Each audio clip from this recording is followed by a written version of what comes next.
there's regular discussions between the Scottish Government and Police Scotland.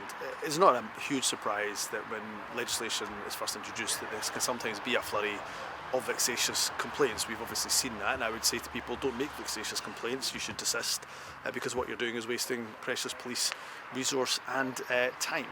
But I'm very concerned about the fact that we have seen those complaints, but at the same time I know that police are very adept at dealing with complaints, vexatious complaints. They do it every day and they know how to treat them. And what's really important is we have an act that both safeguards people's freedom of expression, freedom of speech, that's vitally important, but also has a really strong framework, a robust framework to tackle hatred.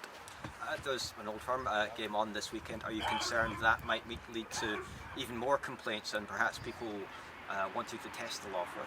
I suspect in a lot of games, football matches, where there is unfortunately, as we see some undesirable behaviour, that police activity, there is a greater police activity because of complaints, and that's not unusual.